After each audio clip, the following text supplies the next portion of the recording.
Good afternoon again. It's JC St. Louis Oldest Living Hippie. And again from Yahoo News, here's another article. And Trump thinks he's a tough guy now. He's warning Iran that there's going to be hell to pay if they do not unconditionally surrender to Israel. What a fucking mess. All right, and I'm going to let you listen to this. I figured out how to work the voice, which I didn't figure out for the last one.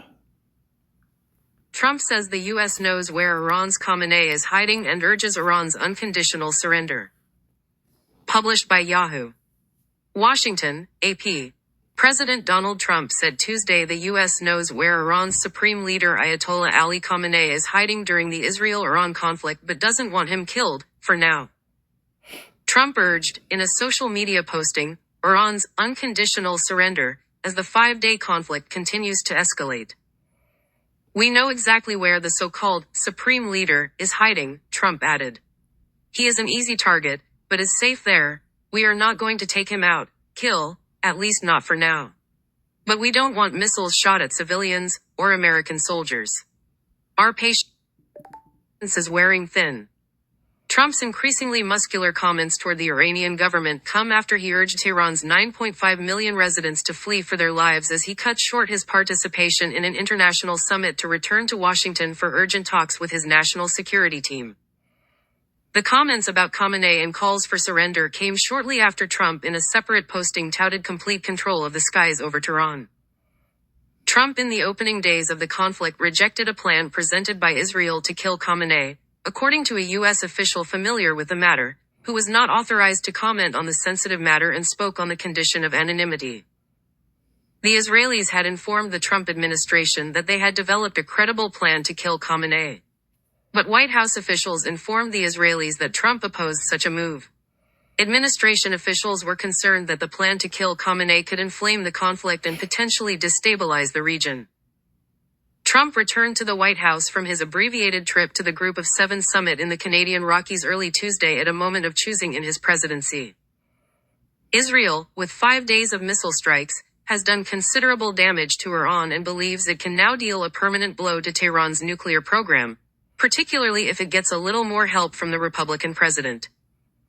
But deepening American involvement, perhaps by providing the Israelis with bunker-busting bombs to penetrate Iranian nuclear sites built deep underground or offering other direct U.S. military support, comes with enormous political risk for Trump.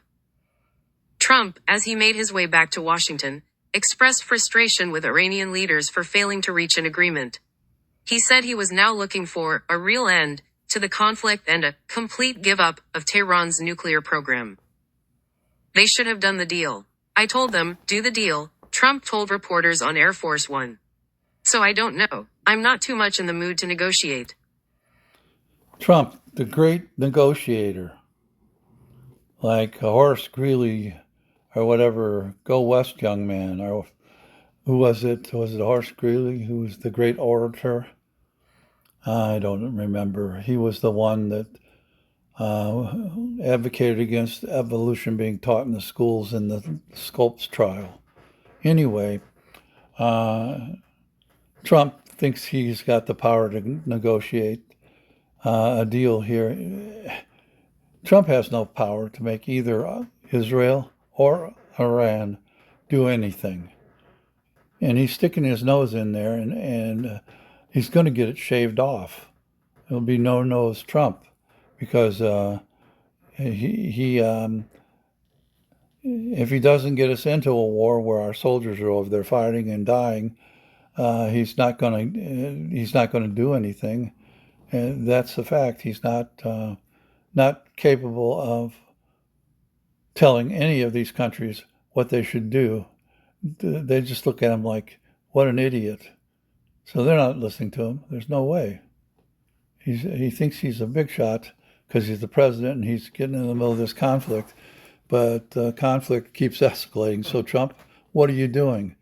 It's going in the wrong direction if you're supposedly negotiating peace terms or a ceasefire. This is JC saying, Trump being a dumbass again. Fuck you, Trump.